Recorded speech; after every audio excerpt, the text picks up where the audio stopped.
Coming up on the Leadership Growth Podcast. Fake it until you make it can serve you to a certain point, but you have to get really clear on who you are, because if you're not clear on who you are, then the people around you are not going to be clear on where they're going. And I believe as leaders, we have to be very clear on where we're leading people, because people are signing up to follow you. They're signing up to work alongside you, and they're signing up to grow and develop with your guidance. And if there's a lack of clarity there, then you're really leading people into a lost space. And so when I think about the faking it till you make it, you have to think about the other side of that equation, which is not only you, it's the people that you're leading.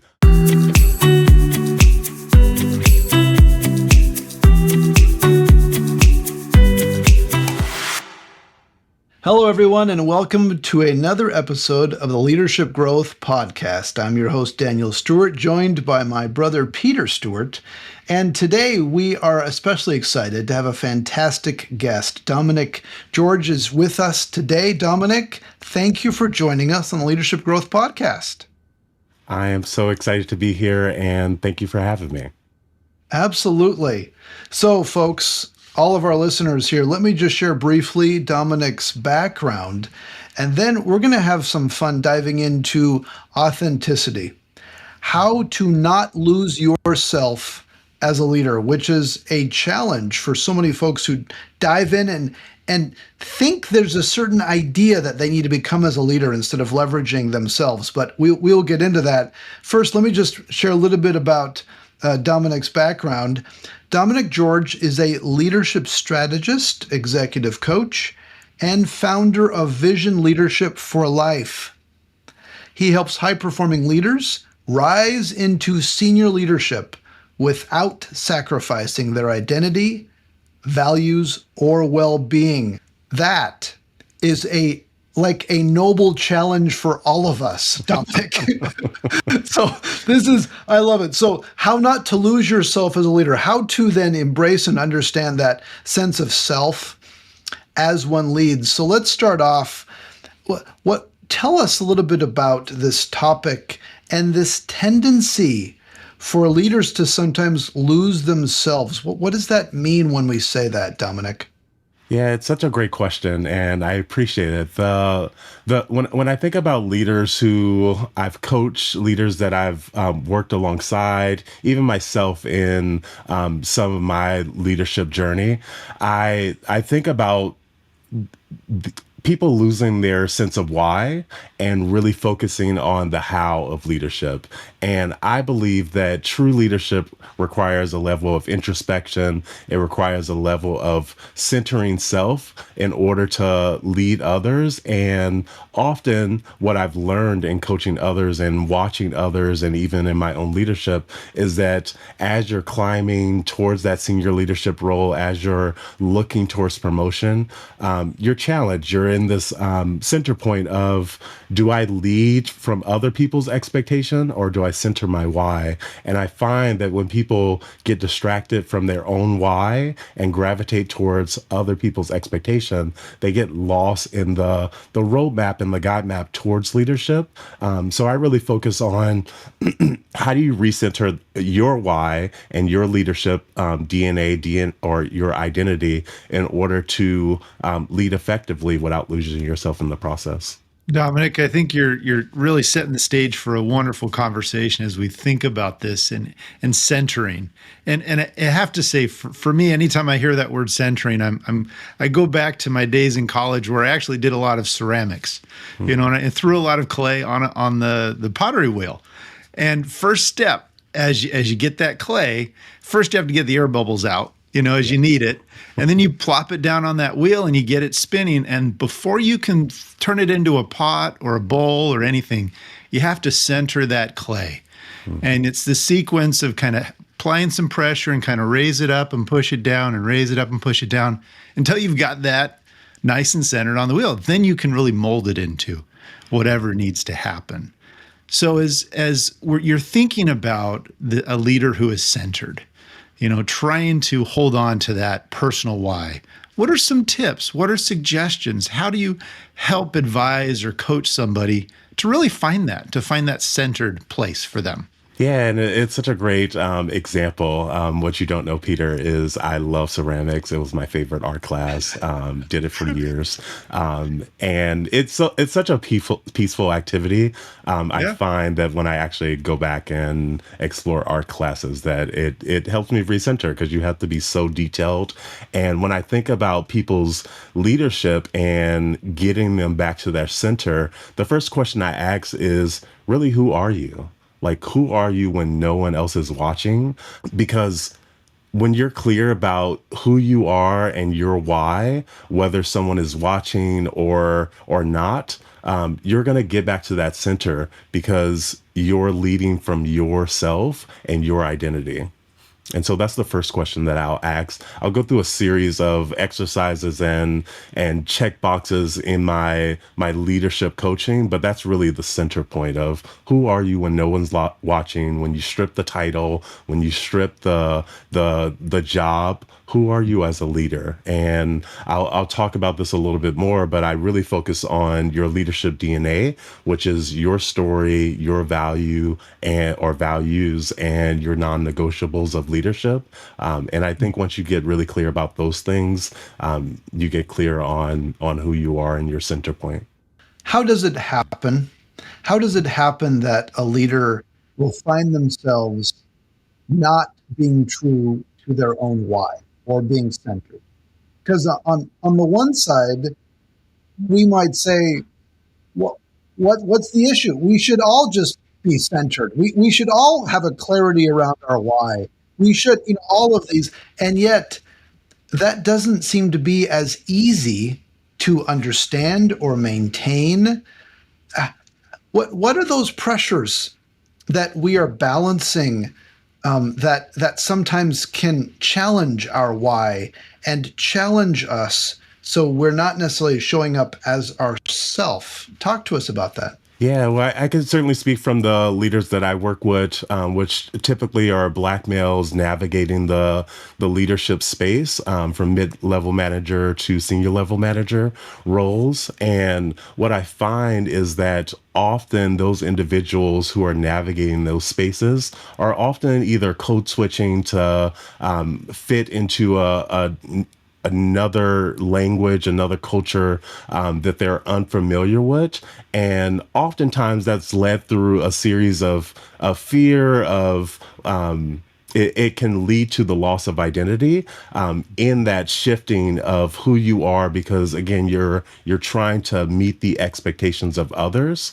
And over time, it sort of happens by chance. I talk a lot about your mask versus your mirror, and the mask being the person or the persona that you think others deserve or want in the leadership space, versus your mirror, which is your reflection, who you are when no one's watching. Again, you're just yourself. And there's a tug and pull between both of those things. Over time, I think people forget who they are because they wore the mask so far or so long that it becomes performative. Versus when you're looking in the mirror, when you wake up in the morning and you actually see yourself. The first reflection, you look into your eyes, you see your own identity. And it's really important that we look to self before we look to others, because we're really what's missing in the room in leadership. And the more you can put yourself in rooms from your perspective, you start to solve problems that nobody else sees. I think that's a powerful visual as you're portraying this, the mask versus the mirror. That mask is what you've adopted, the persona that you've adopted in the workplace. It's the person you feel other people think you need to be, Yeah. as opposed to, all right, mask off. This is me. This is what I see in the mirror. And I think that we can all relate to that analogy very clearly. And so as you think about that and as you're sharing it, it's like, how can people really show up? And I think particularly as you're pulling in most of your clientele, you're working with Black men. And I think so it takes on a different context when we're talking about individuals who may be from a different minority ethnic group who are trying to be themselves in as a minority, in a culture or context that they're not the majority. So how do you still maintain, but yet progress? I mean, it's a fine balance. Yeah, it definitely is. It's a strategic balance where Yeah. you're centering yourself, but also managing the perspective of others, managing, especially in leadership, managing the emotions of others around you and their perception of who you are. I think it's a challenging tug of war, but there are many ways to be strategic around that process while still owning who you are. I often suggest that as you grow in your leadership to really create that community around you, whether that's in the workplace, outside of the workplace, because there's a point where you're sort of in this inflection point of, do you get lost in the performative nature of leadership, or do you continue centering who you are along your entire journey around your why, around your values, around your story?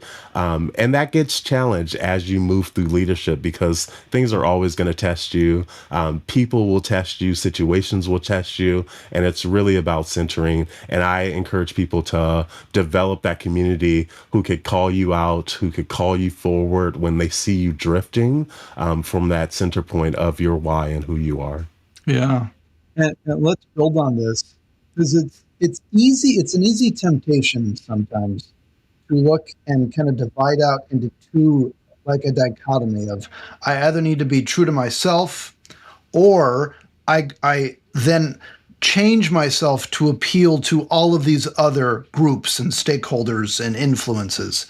And yet that is not always helpful because we still need to be in the world. We want to make a difference. We want to be able to move things forward, and we need to interact with a variety of circumstances and contexts. And so it becomes more like a duality that we're continuing to balance self versus how others have these expectations. And yet that balance can get out of whack. Talk to us more in terms of how do you keep that balance in check, and what are the signs that you know that you've gone too far? Because you could go too far in either extreme in some ways. Talk to us in terms of how do you maintain that balance? Yeah, and I think it's really about reading the room. We talk a lot about emotional intelligence. We talk a lot about listening to others. And I think people truly get lost when they stop listening. As a leader and leaders around the world, I think we get into this work because we're inspired by people. We're inspired by the potential of what's possible.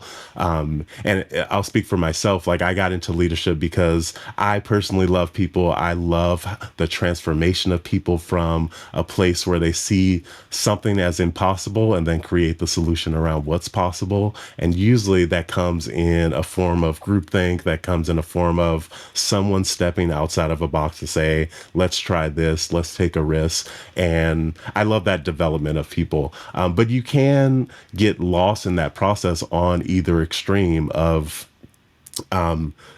either overly centering who you are and only seeing yourself, or you're getting lost in the performative nature of leadership and you get lost in the how of how do you move forward, how do you progress, how do you get the next role, the next promotion, like all of those things.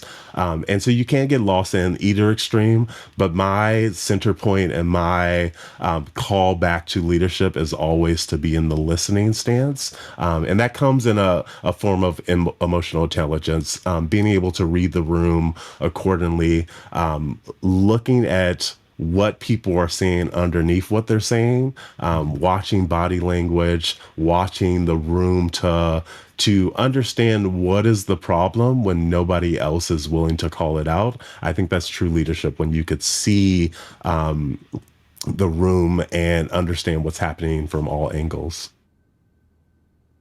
Yeah, reading a room, it's such a powerful skill. And I'm not sure it's one anybody can ever say I am a complete master of. you Agreed. know, I mean, I think it's an ongoing development because every room's going to be a little different. Every situation's going to be a little different.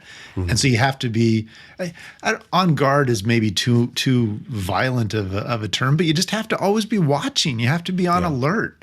You have to be paying attention to what's going on. So all of that is a key part of emotional intelligence. It's that, I mean, the emotional intelligence, sure, there's that awareness of our own experience, of what we are experiencing emotionally, but it's what others are experiencing as well, Mhm. and that interaction. And it can be viewed very much as a soft skill, in some ways and perspectives. How do you turn that into more of a power play in terms of it's a power skill? Yeah, definitely. When I think about reframing emotional intelligence in the workplace, because it can be seen as a soft skill, but I see it as a strategic power move when you could really get close to mastering how you see the room. It's about self awareness, it's about self regulation, and it's really about empathy, like having empathy for others' insights, other people's perspective, other people's process and journey. And I believe that leadership is about being with people. And the more you could center conversation, the more you can listen to the people that you're leading, the greater the outcome. And so when I think about using emotional intelligence as a power move, I often do this exercise with the leaders that I work with, which is I call it the check, shift, lead, where you're checking your emotional signal at the door, what's happening inside of you. That's sort of the self awareness piece. And then the shift is shifting into alignment with your leadership values, not as a survival instinct, but more of a power move where you're looking to align with the room, right? You're looking to align with what you're leading and who you're leading. And that really is centered around your why, like why you showed up in this work, why you chose to be the leader that you are. And then it's leading the room with clarity and not compliance, right? So there's that expectation that others have for you in your own leadership journey, and some of that you have to take on because we're all working for someone in some capacity, and you signed up to be a part of a larger mission, and there's a strategic plan around that. Yeah. But you also get to lead from clarity of who you are and your own authenticity, and that again is really centering your why and understanding the room inside of that. But it all comes back to the goal of not emotional control, but emotional clarity in that process.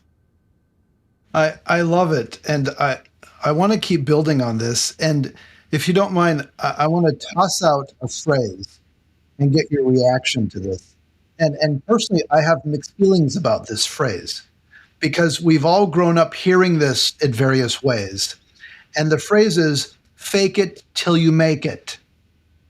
And there's a part of that which is okay, sure. I've never done X role. I've never done that role. I'm not quite sure. Do I fake it and pretend to be confident, or build on what little confidence I have and just kind of sum this up, or do I say I am out? I This is not me. That Talk to us as you hear the "fake it till you make it" idea.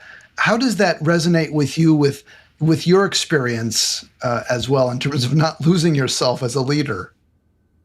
Yeah, such a great both slogan and perspective in the workplace that's still operational today, still very present in people's leadership. And I certainly have fell into that trap once or twice in my own leadership journey of faking it till you make it, right? And when I think about that concept, it's for me, it wasn't about faking my knowledge or my skills. It was just really battling that imposter syndrome that so many people experience in the workplace of, am I good enough to be here?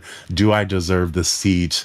Am I qualified to do the things that I was hired to do? And I really think that's where that is birthed inside of that imposter syndrome mentality. And I will say that it certainly served me at some point to fake it until you made it. But it didn't take me through the destination that I wanted to go to. And I really had to, I'm going to keep going back to your why, which is really centered around what are your values and who are you as a leader. I believe that fake it until you make it can serve you to a certain point, but you have to get really clear on who you are, because if you're not clear on who you are, then the people around you are not going to be clear on where they're going. And I believe as leaders, we have to be very clear on where we're leading people, because people are signing up to follow you. They're signing up to work alongside you, and they're signing up to grow and develop with your guidance. And if there's a lack of clarity there, then you're really leading people into a lost space. And so when I think about the faking it till you make it, you have to think about the other side of that equation, which is not only you, it's the people that you're leading. And so I think that we have to get really clear on our why. And when I think about imposter syndrome, most people are overqualified. Like most people are, they're hired for the role. They've gotten the role. People believe in who they are. They believe in the skill sets that they've brought to the table. But somehow when we get in the seat, we start to panic and operate out of fear. Even though we have all the qualifications, all the knowledge, all the experience, it's really not about perfection. It's about growth and development over time. But I think people get lost in the perfection of leadership versus the reality of you are a great leader. You just have to show up as yourself. That's a very hopeful perspective, Dominic, as you share that. Even just the notion of most people are overqualified for their roles. Because I hear that, and then I think back to the statistics on imposter syndrome and how well over 50% of senior leaders, executives report experiencing imposter syndrome.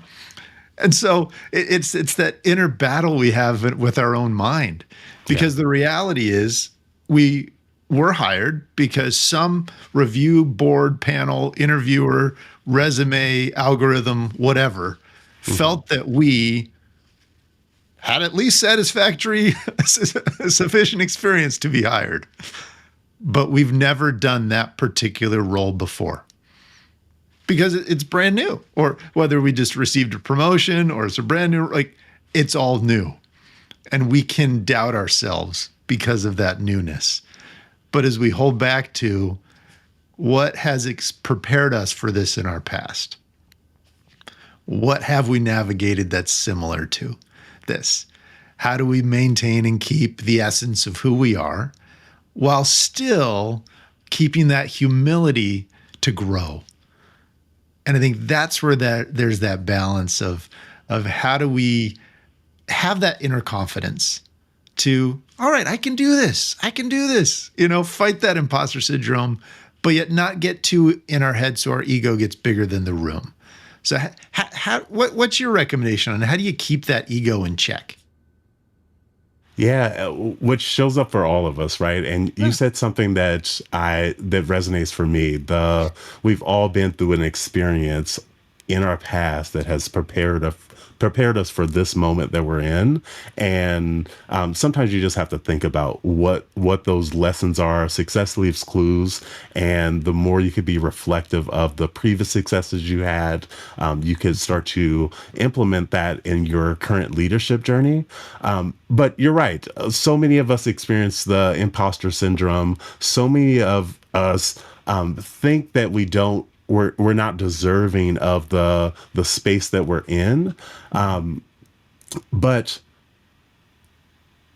I believe that in order to overcome imposter syndrome, you have to get very clear about one thing.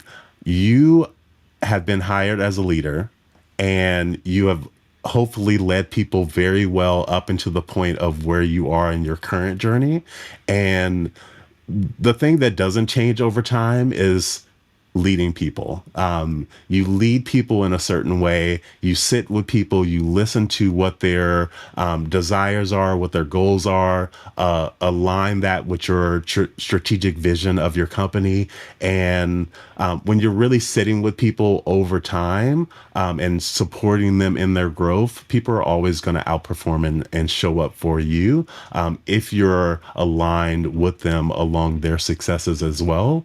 And so when I think about imposter syndrome, if you just center the fact that you're always working with people in every single leadership role that you're in, you'll start to understand those success clues, those leadership qualities that require you to lead people well. And no matter if the role is new or not, successful leaders always figure it out. Like there's some logistical things that you get to become aware of. There are some strategy things that you get to become aware of in certain industries, but leading people to a destination will always be similar. And I think the more we could center that, the more we can overcome this idea of imposter syndrome, even though so many people experience it. So let's take a challenging perspective here for a minute.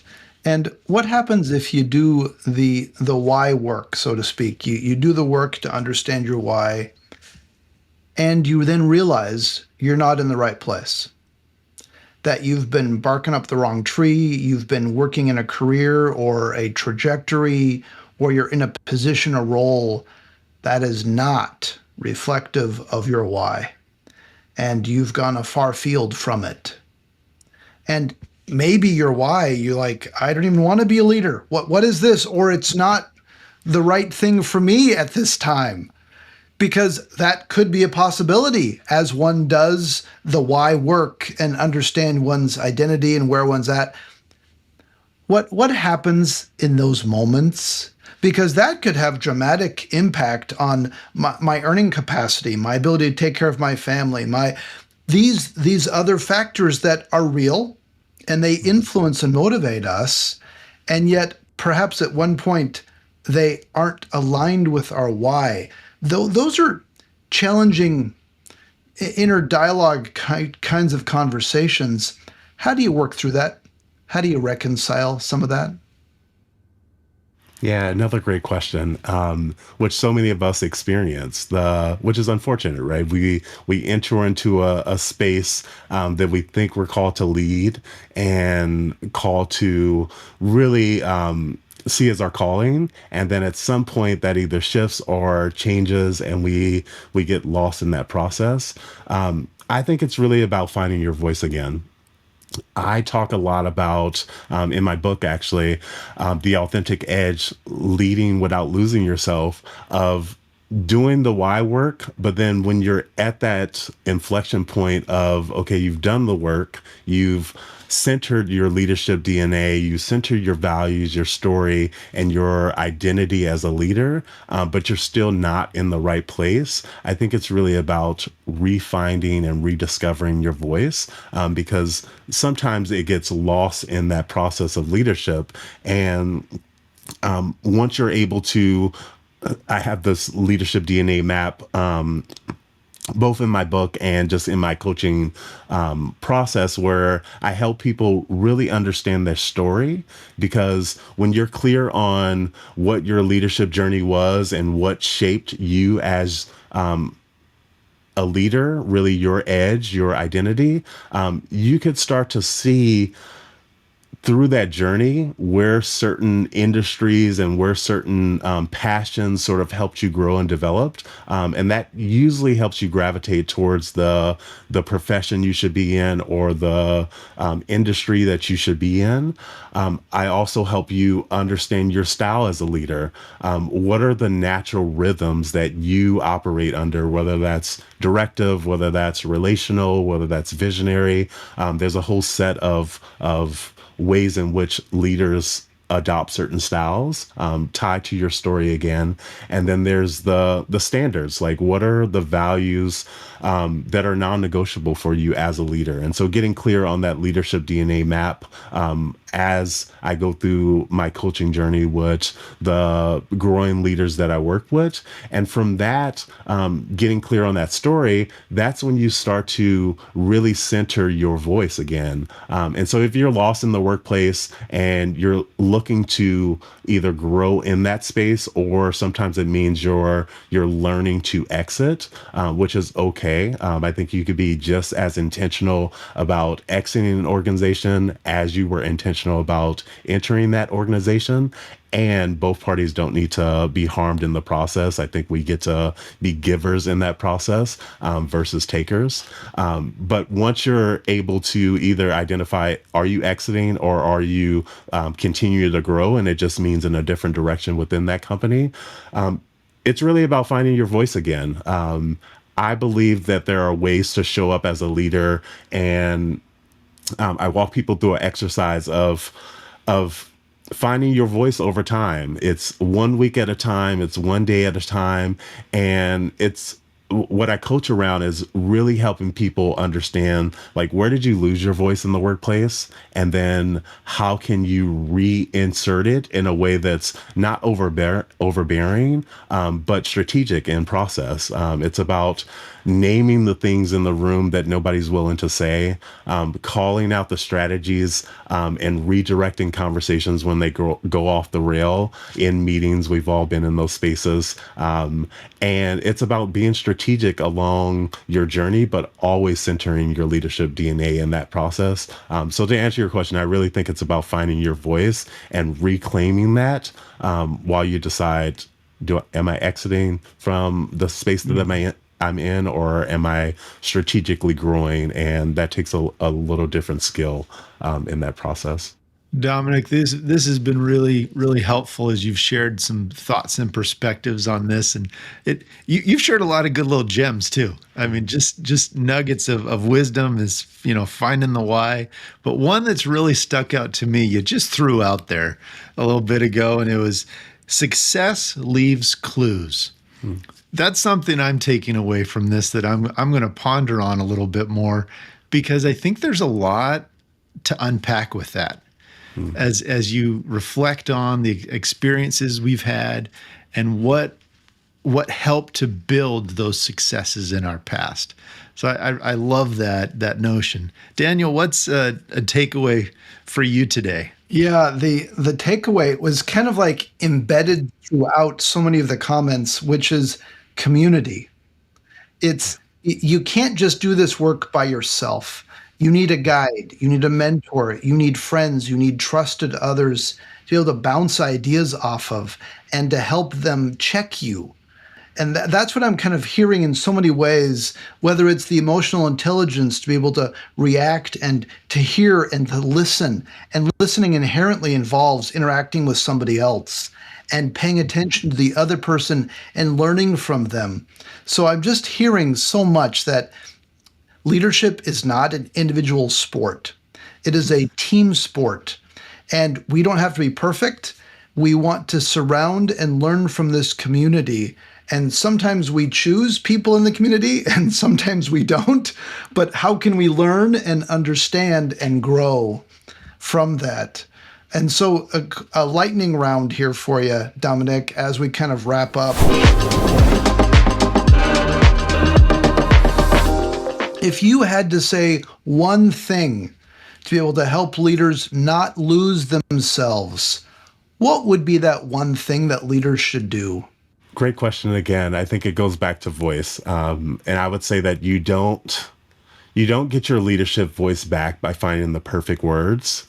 You get it back by refusing to keep erasing yourself. Legacy starts when alignment becomes your leadership standard, not the expectation. Well said. Dominic, thank you for being a part of the Leadership Growth Podcast. So grateful to be here. And I love the questions. I love the insight. And I'm just excited for everyone who's in this inflection point of trying to either find their voice or their leadership DNA and continue to move forward, either in those success clues or in that community that you're building. Love it. All our listeners, thank you for joining us. Reach out to Dominic as well as to any of us as you need help and support as you're continuing to go through your leadership journey. As well as Dominic, what was the name of your book again? Please, we want to emphasize that. Yeah, and thank you again. It's called The Authentic Edge, Leading Without Losing Yourself. And you can find it on Amazon and any platform that sells books. Love it. Listeners, go take a look, check it out. And please join us again in the future as we continue to talk through tools and ideas to help all of us along our leadership journey. All the best. Take care, everyone. If you like this episode, please share it with a friend or colleague, or better yet, leave a review to help other listeners find our show. And remember to subscribe so you never miss an episode. For more great content, or to learn more about how Stewart Leadership can help you grow your ability to lead effectively, please visit stewardleadership.com.